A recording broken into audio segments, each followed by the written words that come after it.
Record. Got it. Hello and welcome everyone to Care Age and Thrive with Dr. Lana. That's me, yet another wonderful time to spend with you guys, family caregivers, superheroes of caring and life, I always say. But on this channel, specialist gerontologist with a passion for all you caregivers on this channel for you to put your oxygen mask on first.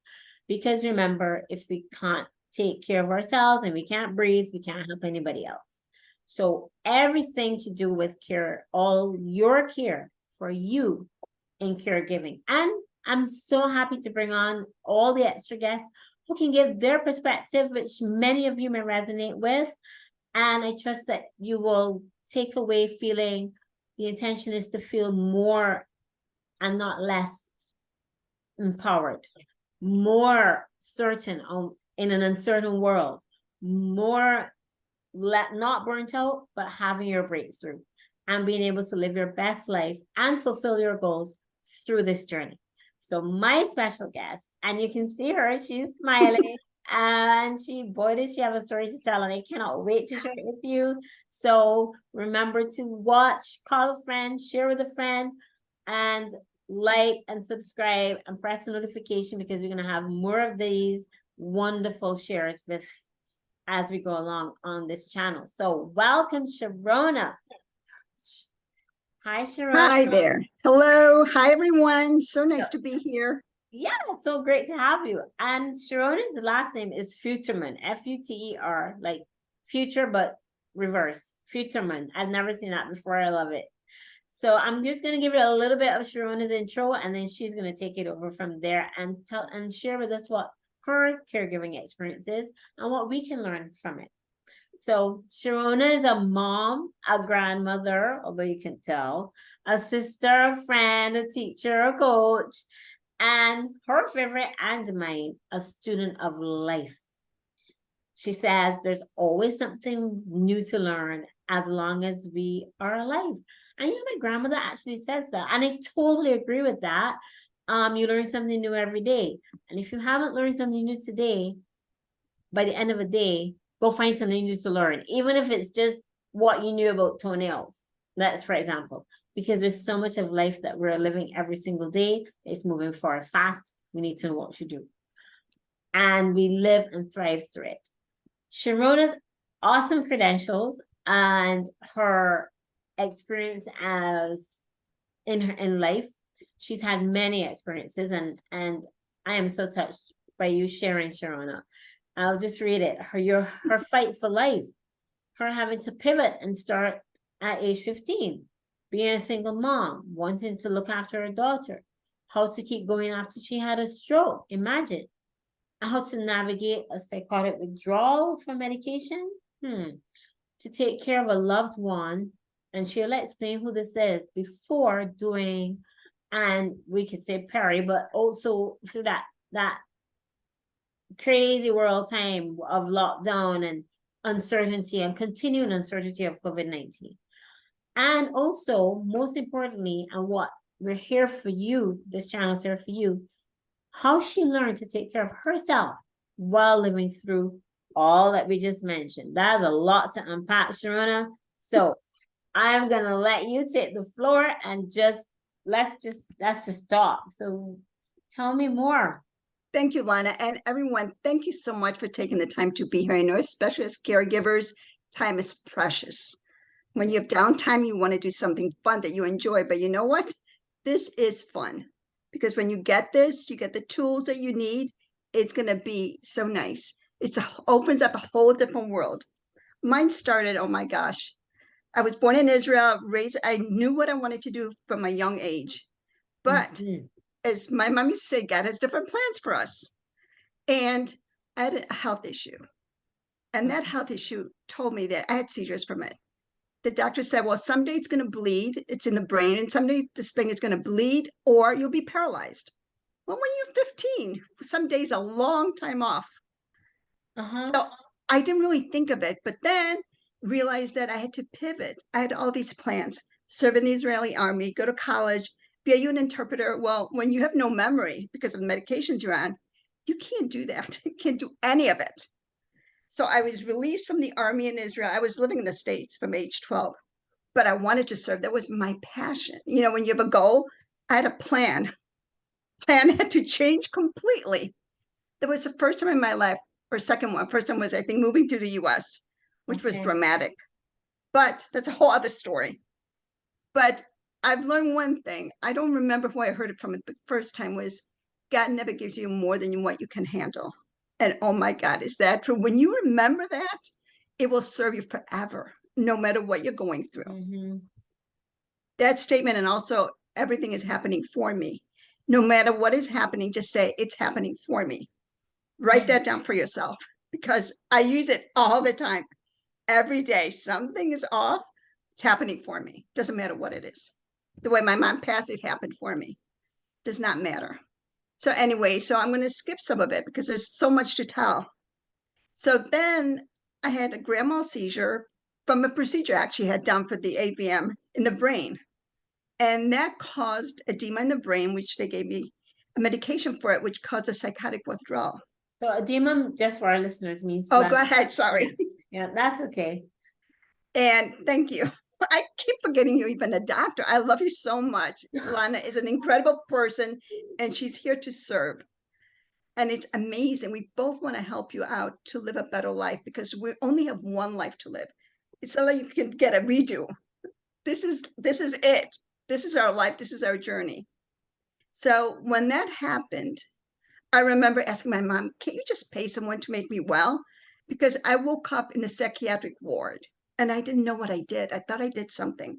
This is at 15. Yes. Well, no, this was later on. No, this is later on when I had my procedure. I was already early 30s, I think it was. Oh, wow. My mid 30s. Yeah, because the AVM was always there. 15, I found out about it and had to change all my plans of what I wanted to do for the future. Oh, my. Now I'm living this new future. And it turned out I didn't go to school because I kept forgetting. I tried college. I came home and I forgot everything and then decided to get married early. That was not part of my plan. But you know what? It worked out because I have my daughter from that plan, from my husband, now ex-husband. And life worked out. But I learned that you can't buy your health. When I was at that place, the psychiatric ward, which was right down the street from my house, which was so strange. And they said, oh, you just sleep all day and you're up all night. So they didn't know where to put you. And you couldn't go home. They couldn't send me home because they didn't know what was going on, even though they should have, because they were decreasing the medication. And I just, that 1% that gets that side effect, I was that 1%. Oh, wow. So, and that took years actually for the brain because your body will a lot of times heal itself if you give it the right tools. I didn't know any of that then, really. I just knew that I didn't want to be medicated and they wanted to medicate me. I remember them taking me to the head doctor there at the psychiatric ward before releasing me and saying, you need to have a prescription for all of this. I said, oh no. I said, you know what? You have to deal with life. You just have to deal with it. Whatever comes your way, you deal with it. You know, you do what you can, and if you can't, you can't. And my mom was always very matter of fact about everything and very loving. Yeah. So I couldn't believe, and I wasn't completely coherent at the time, remembering that. But I remember arguing with this doctor. But sounds good. So yeah, not good in a way, but I mean, do but, have to be our own advocates sometimes, you know, for our illness and just and be a team. Yeah, I agree. I love that. Yeah, so there's so much. And, you know, but that was just instinct on my part. I just knew that medication is not the best thing. Now, I've been on medication from age 15. So I knew how it altered the way I spoke, remembered. Just my brother used to say to me when I'd come home from school, he'd say, what planet are you visiting? Because I looked high. I was so out of it. Wow. So, you know, sometimes I forget all of that. But you know what? Everything I went through brought me to here, to this day, because it made me stronger. It showed me that it doesn't matter what comes my way. I can do it. I can do it. And I always had my mom's support and my dad's, but mainly my mom. She was amazing. So let me move on now to my mom. So I was living in my apartment. My mom started forgetting. So I went and took her out for dinner every night. She loved going out to dinner after my dad passed, and she was alone. She lived in her own house. And I thought, oh, let me move in with her while I looked for another place to move to, because I wanted to move to another place. I moved in with her, and the day I found a place to move to, the day I found the place to move to, I was supposed to actually move out. I come home and there's this odor. She had placed the remote control, the cell phone, and the home phone in the not freezer, in the microwave, thinking, and she looked at me, and she was so puzzled, and she was like apologizing. And I said, no problem. She goes, I thought it was wet and I wanted to dry it, which really makes sense actually, but she just forgot that you can't put it in the microwave. It could blow up the house. Yeah. And I'll tell you, God was watching over us. That moment, talk about plans changing. It's like 180 degrees. And I remember standing there going, oh my God, I know we need to disconnect the microwave. I called my brother immediately to come over and disconnect it, to find a reason somehow why he was there. And later, I just went up to my room and I thought, okay, so I can't leave my mom alone. I mean, I wouldn't leave a friend alone. Definitely not leaving my mom alone. And what am I going to do? And I just said, I'll take it day by day at this point. I had a morning routine. And at the time I was driving for Uber to make extra money. I had another business, but I needed to drive Uber to make some extra cash. And I didn't realize that driving Uber was my escape. It was my downtime. So I was pretty much gone from 8 in the morning. I would say hi to my mom, get her pills ready for her. And my brother would take her to the mall. Take her to the mall. And then she would call me to order her Uber and she'd come home.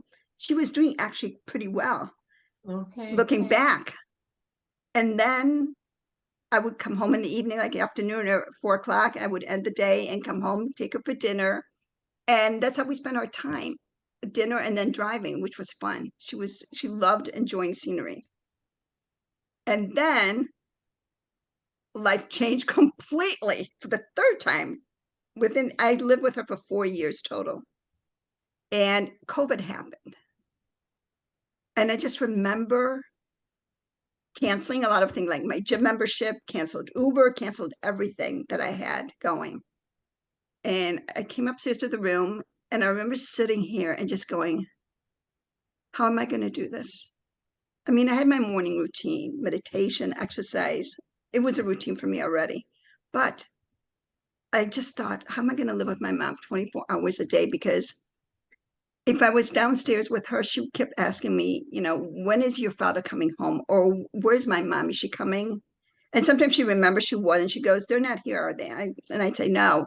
But when you hear it every day for like half an hour nonstop, I don't care who you are. When you do it every day, it gets to you. It does. And it did to me. I mean, it's right. Because it's someone who took care of you and knew everything. It was her own person. And now it's like, did you feel like you're just dealing with a different person? Oh my God. I told my brother just a few weeks ago, I said to him, I lost our mom 3 times. He goes, what do you mean 3 times? Wow. I said, the first time was when she changed, she started forgetting. She gave up her car. It was a different person. My mom was independent. So it was totally a different person now. Second time was when she passed. And the third time is now getting ready to sell her house. Oh, I'm so sorry. My sympathies. When did she die? When did she? She passed. It's almost a year ago. Next month will be a year, May 17th. Ooh. So she passed. Whoa. Wow. But that's peri, in between COVID, all this thing. It's during COVID. It's the dementia, the whatever. And exactly. So many families have had that, your experience. And during COVID, when it happened, so right away, so when I asked myself, how am I going to do this? I called one girlfriend and said, can we team up to talk every day? And she said, yes, definitely. Oh, wow. That was the first thing. Second thing was, I need a coach. I just said, I need a coach. I need somebody that's there for me. Just me. Not for my mom, not for anyone else, just me. Yes. Because just if you don't remember anything else, remember, as Lana said, put the oxygen mask on you first. You have to take care of you because no one else will. You know, it's the easiest and the hardest thing to do. Yeah. And that takes me back to being in the psychiatric ward. I remember just being there and no one could help me. I remember asking the doctor, what do I need to do to get out of here? He said, you need to stay up all day. You need to go to the classes we have, like painting classes. It was so weird. It was like having an out of body experience because I wasn't off balance, just that I couldn't stay awake during the day. And I slowly shifted that. But it taught me that I am responsible for me. No one else could help me. And no money in the world could help me. It didn't matter how much money you had. It just didn't matter. So that taught me. So all these experiences that you've had, every one of you, and I know you all have, because if you're living, you have experiences. It's going to serve you well for right now. So that's what I did when COVID happened. And I went into this fear. I remember being so afraid that one of us would get COVID and then they would separate us. I remember it got into my mind because what I had made the mistake of doing is starting to watch the news. I was addicted. And finally, I had to stop because it brought me down. This fear, which I never felt before, I couldn't get rid of it for a while. But, time goes by. It does. It would drag you down, especially the news at that time. And you're dealing, you're older, your mom who's older, and the news obviously is intended to shock and awe and scare. And right. Some things is good, but generally speaking, I understand at that point, the world was like, flipped upside down. I can tell you for sure. Wow. It was completely, some believed in this, some believed in that. It didn't matter what you believed in. I was just afraid that we would be separated and I couldn't help my mom. And one thing I did, because I always think my mom was I so take after my mom. She took care of my dad. She took care of me. She took care of everyone. And every day we'd go for drives. I didn't care because she was used to going to the mall. And all of a sudden she's home and she goes, I'm ready to go out. I go, we can't. I called it the COVID, I called it virus. So whenever I say virus, she'd remember. It's like when you train a dog to something, same thing with people. I've learned that firsthand. I was doing my own experiment. So when I kept saying virus and I called her Ima, that's mom in Hebrew. You're getting a Hebrew lesson right now. And she was excited because she loved to go out. So we went for like 3 drives a day, just right here in the neighborhood. And because she didn't remember that we just drove here, it didn't matter. But I would just look at the time to make sure it was at least an hour that we drove each time. And those were the best memories of that time, those drives. And I would buy food and we eat it in the car. If you knew my mom, she loves going to the restaurant. That was her favorite thing, is go to the restaurant and eat out. And she liked her plate. She didn't want paper plates. And it was amazing. So that was great. And then when everything was open again and I could get caregivers, I go, wait, maybe I can get some help. And that's when I learned about caregivers. And oh my God, you guys give so much of yourself. And it's looked to me like you really don't take the time to take care of you. No. And it's a must. I had a morning routine. You need to get a morning routine for you. Yeah. And whatever makes you, I don't care what it is, whatever makes you happy, do it. Because you can't say that enough. Like, just do it. Just make it a habit. Just regular. Every day, exactly. Just like you brush your teeth, you take care of yourself. You find because if you're not well, you can't work. And I know you love to help because that's why you're doing this to begin with. Yeah. So have to take care of yourself. That's my biggest thing. Take care of you. So work in progress. It is, for all of us. Me too. Right now, it's like so many things. Like I ate a lot. That was one of the things. I ate a lot, so I had to stop eating so much. Let me just. Okay. But that's basically it. And now I love helping others. I love telling my mom's story and seeing how it can help someone else. To me, just moving someone forward is the best. I know, right? You just see a smile on someone's face when they know what to do. Isn't that amazing? Yes. Yes. I mean, and I've had it a few times. I mean, it's like, oh my God, it's the best. I know. And it's like that, a heart hug, I call it. A hug to my yes. Yeah. And we're here to serve you, basically, to help you live a better life. So you can take care of whomever you want to or need to. You definitely are. What's your favorite thing? I know you said you love experience love. You love to experience love and life in general. It's clear, and you have such a joy in your heart. One of the favorite things you also said is to grow and help others, and we mentioned that. And then you mentioned that you want to help persons to navigate through their waves and yet find joy in living. So you want to tell us a little bit about where we find you, what your your new niche is, or Thank how you. you offer it to persons? Right. The new niche, well, I'm actually doing, I just put it together as 2-day seminar. It's a workshop. It's not long. It's every day, starts at 10 o'clock Eastern time. And it's going to be for about an hour and a half, depends how many people show up or sign up for it. And it will give you enough tools in those 2 days to help you put a plan together. And you'd have a For replay you. that we can have access to it in case they don't get it live.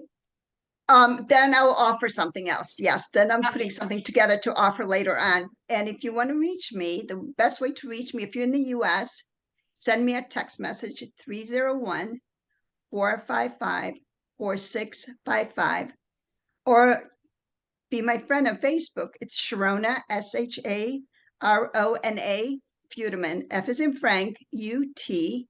And if you need to Don't- message line, what's that? Sorry, don't worry, folks. You don't have to memorize it and like scribble Yeah. it down on a piece of toilet paper. You don't have to worry. I'm writing it in the bottom of the line up, so don't panic. It'll be there. You will find Sharona, and she'll find you.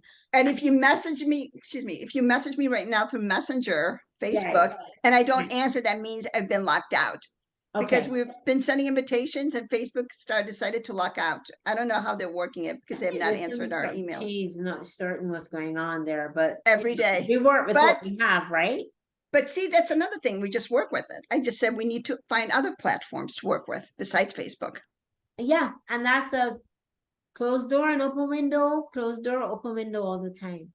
So Exactly. you're providing that service with family caregivers in mind, or persons who are burnt out, or is that your main niche? I'm open. My niche is women. Okay. Women over 40, but some of them are younger nowadays. You just don't know with COVID and everything. But to help you move forward, Right. to find out what it is you want, not what I want for you. What do you want? It's your dream, and how to get you moving forward. It doesn't take a lot. But sometimes when you don't know the steps to take, like if you don't know how to turn on your computer, guess what? It doesn't matter how good your computer is. You need to know how to turn it on to use it. Same thing with life. You have a goal, but you need to know how to get there. Yeah. What to do to take, what steps to take. So it's my gift. It's a gift I have. And I thank God every day for it. And it's amazing. I love it. It's incredible. Oh, it's amazing. And I think that's why we gel so much, because that empathy and feeling others' feelings and just wanting to spread that from heart is really what you really are all about. And that life is happening for us. So is there anything you want to share or say to family caregivers who may be feeling this, who may be in the position that you were in before? Of course, we're not in lockdown, but maybe just feeling like, where do I go to now? How do I do this next? Not just what would you say? What would you say? First thing is breathe. If you don't breathe, even before we started this call, Lana made sure we took a breath. It's so simple, but yet so necessary, and we don't think about it. Breathe. You let oxygen go into your body and start moving. So if you don't do anything else in the morning, take a few deep breaths, do it 5 times, and then go out and take a walk. If you can't walk outside, you can walk in the house. If you only have a room, I only did it in my room. From this big townhouse, I only stayed in my room most of the time. Right. That's it. So it doesn't matter what you have. Whatever you have, you make use of it. And you know what? When oxygen starts flowing in your mind, you'll start feeling better. And then put a plan together and join me this next coming week. Yeah. And I'll help you put a plan together. It's very simple. We like to complicate things, but it's not complicated. Oh, it's not. It's all up to you. For overthinking. I'm telling you, yes. I'm learning about that, oh, for sure. And it's not as hard as it seems. You're absolutely right. So we're gonna find, thank you so much, Sharona. Oh, I don't know where the time goes when we start talking these things. But for those of you who are watching and you found this helpful, share it with a friend, because chances are there is one person, there may be two of you who are going through this right now. And this may just be, connect with her, Sharona, and find out where is it in your journey, how you can get your goalposts, well, first of all, set, and then move your direction towards that. And also know it's never the end. There's always a way through. There's always, I always say, there's always a plan A and plan B, and there has to be a plan C when A and B don't look like they're working out.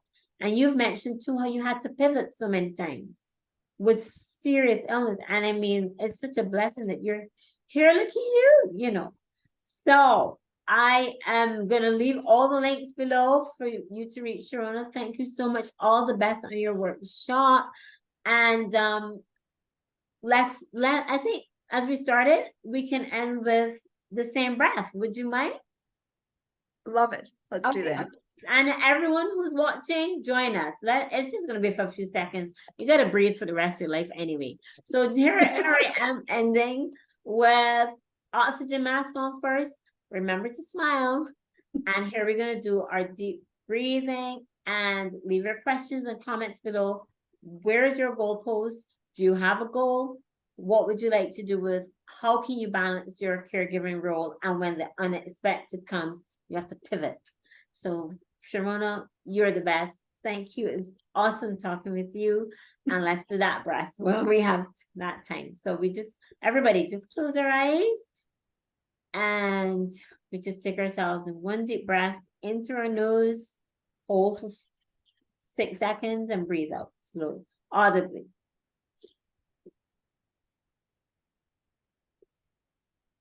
Hold.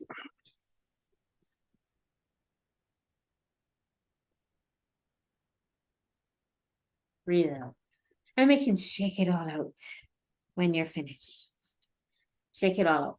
Thank you, my dear. It's been awesome. I will see you guys next week. Remember, care happy, care healthy. Mwah. Oxygen mask on first. Bye-bye.